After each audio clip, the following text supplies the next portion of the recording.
Sit that phone right there. What's good? You know who it is. Clearly no debate. Back with another recap. I'm doing the recap of ORED versus DNA. DNA versus ORED. Man, salute to both DNA and ORED, man. This was a pretty entertaining battle. I was reading some of the comments. Some people was calling this battle boring. I was entertained with this battle. I was entertained with this battle. I knew that the battle happened, but it took so long for the battle to drop. I thought it was a smack volume battle, and then when I seen it was that Born Legacy, I was like, damn, they was holding on to this battle for a minute. But it was still an entertaining battle. ORED starts off the battle, in aggressive ORED fashion. I believe this was like his second battle that he had took right after, he was crowned the 2017 champion of the year. So, I know he had battled K Shine earlier because DNA spoke about that or whatever. So I think this was the first time that, the next battle he took right after, he had battled K Shine. So of course, ORED, I guess was trying to knock out everybody from NWX because earlier in his career, ORED has taken on Big T. So, ORED, he started off pretty aggressive. He was strong as hell, just giving us that ORED flavor that we used to, man. The bars was there, the aggression was there. He had a couple of nice lines that stuck out to me. He had the one the shit shine kick got away from phone's deposit line. That was pretty dope to me. He threw a little shot at Rain, and in the midst of the line, Rain was like, that was pretty good. So then Red ended up turning up with another shot at Rain with the whole Soul for Real Candy Rain line that ended up like rocking the crowd a little bit. Red kept the gas turned up on DNA in the battle. He had a crazy line where he said something in the realms of, bullets get lodged, 22 bullets get lodged in there, surgically have to open them up to get them the fuck out of there. So that was, to me, was crazy or whatever. DNA, he comes back. DNA started off like a little bit warm or whatever, and then he started heating up. He had some crazy lines himself. DNA was just being DNA, being a true showman, showing why he a vet. He had the you hang with Suge and Arsenal, you hang around Suge and Arsenal, been around Purple Hearts, but you never been a vet. Like that was, or you still not a vet, he said. That was a crazy bar. He had the Temptation, I give this David Ruffin line. That was crazy. I like. I opened up on Red Top, dumping on crab legs like a can of Old Bay. That was a crazy line that he had or whatever, because he was, he was referring to both coming at Red and Suge, which was crazy. Of course, he had I could wait to squeeze on O to remove. I could wait to squeeze on O to remove. No, I could wait on O to squeeze would want to remove Summer's Eve. Like that was some crazy shit, that he said.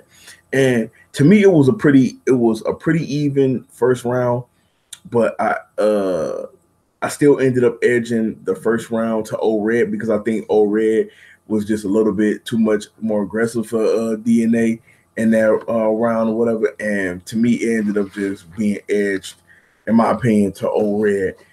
Second round, ORED come back. He had the Victor Oladipo line, and then in the middle of that, him and T-Top was getting into it or whatever and all of that. And, ORED was coming at T-Top, going back to DNA, coming at T-Top, going back to DNA.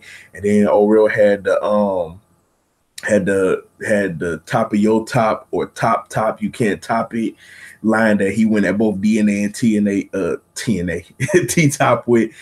That was crazy. And then he ended up with the ESPN bio part in the interruption line, leave DNA in a puddle, turn them into a gene pool. That was a crazy line or whatever. And it was a pretty nice second round from ORED, but his in my opinion, his second round wasn't as strong as his first. Then of course DNA come back, with the HIV awareness, caving red ribbons, caving red ribs in. That was pretty dope. He had the red dot Kano line. That was pretty dope. I thought DNA turned up a little bit more in the second round. He had the area code bar for North Carolina, whatever that he was breaking down. Of course, he had the T-Top fuck up the bar line, which y'all know, our streets had T-Top or supposedly wanted T-Top to come in to spit some bars at his opponent, and T-Top just showed up, said what up to the North Carolina crowd, and just walked away and left our street just looking crazy or whatever. So that's where that line, T-Top fuck up the bar, DNA had came up. So I ended up giving the second round to DNA. I thought DNA ended up turning up a little bit, and O-Red kind of took his foot off the gas. He didn't have that much aggression that he had in the first round. O-Red had the bars, but he had a couple of misses also that he didn't have in this first round. In this first round, it was like everything was hitting for O-Red. And in the second round, O-Red had some hits and he had some misses. And then it seemed like that they kind of reversed, and DNA had more hits or whatever in his second round versus how he was in his first round. Then we go into O-Red's third round. O-Red basically had this whole you say a lot of dumb shit setups. That was for the majority of his round. He just kept going at DNA and all the dumb shit that he said, and then was giving everybody examples of shit DNA might say in this battle in his third round versus O-Red and all of that. And some was hitting, some wasn't. Some was hitting, some wasn't. Of course, he had the machete, the machete spray line that cracked me up. Anytime anybody bring up DNA and the whole clapping machete shit, that shit always just makes me laugh or whatever. But, he had that or whatever. And to me, O-Red had a chance to steal this battle, but the way that he chose to go his third round with the whole you say a lot of dumb shit, he had a lot of hits and misses in there. And he kind of left the round open for DNA to steal. And in my opinion, DNA ended up stealing that round because, DNA ended up coming with the getting paid by the real ESPN, you getting paid by the fake ESPN line. That was crazy. He had the red mask over Kane line. That was, crazy that he also had. He had a couple of other strong lines that I can't remember right off bat, but it was real, like, it just ended up just getting the room engaged or whatever, and DNA just started just being DNA. He started swagging and shit. And then of course, he had the he had to write the bare arm line. He had to write the bare arms line or whatever. That was crazy. And then of course, he ended up having the rebuttal for New Jersey Twerk, because New Jersey Twerk jumped in O-Red's third round or whatever, and New Jersey Twerk came at both DNA and T-Top, which I would like to say, if Twerk could basically refocus and get himself back together, I would think that him versus T-Top will be an interesting battle. Of course, to get back on DNA's, like DNA had the rebuttal, talking about some putting the bag over Twerk head, and he was talking about, I'm strapped in, you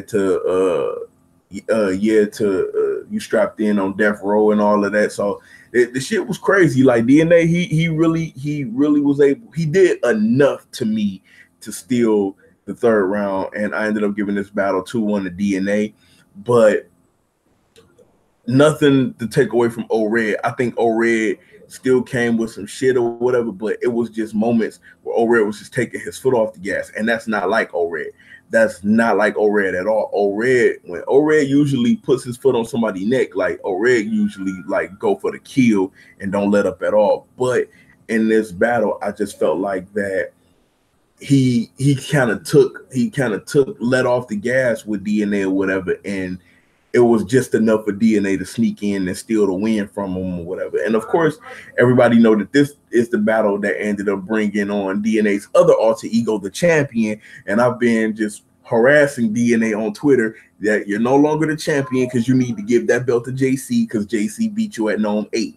So Of course, it was still a good battle. A lot of people, like I said, I was reading the comments. Some people said that this battle was boring. I was entertained with this battle. The battle was pretty enjoyable to me. The bars were there for both of them. They both had some hits and misses, but to me, it was still an entertaining battle or whatever. And I'm not taking nothing away from both DNA or Red, because the one thing that I can say is when it comes to battle, they come with 3-4 rounds and ready to attack any opponent that they give. Scale to 1 to 10, I give this battle a 7.5.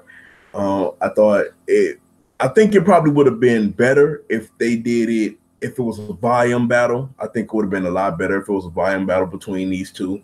But comment, subscribe. Let me know what you think or whatever. How do y'all call the battle? What did y'all have in the battle? And again, I would like to shout out a couple of people. I like to shout out Sun God, because he always been showing me love on my channel. Danny Myers, who's been showing me love on my channel. Detroit DME. Hey, me and him, we got the Detroit thing in common. So I got to shout out a fellow Detroiter, for showing me love on my channel. And I called him Detroit DME, but I meant to say DME Detroit. But they all been showing me love or whatever. Those people have just been checking me out and just giving me a shot and shit. Oh yeah, and a quick shout out also before I get out of here to Tony Bro, man, because Tony Bro, man, I hit him up. He was able to give me some advice, man, and it was some pretty stellar advice, man. So I appreciate that from him. But again, in this recap, I got DNA winning this battle 2-1. It was a good battle to me. It got some replay value to it. But other than that, that's my recap. I'll let y'all next go around, man. Peace.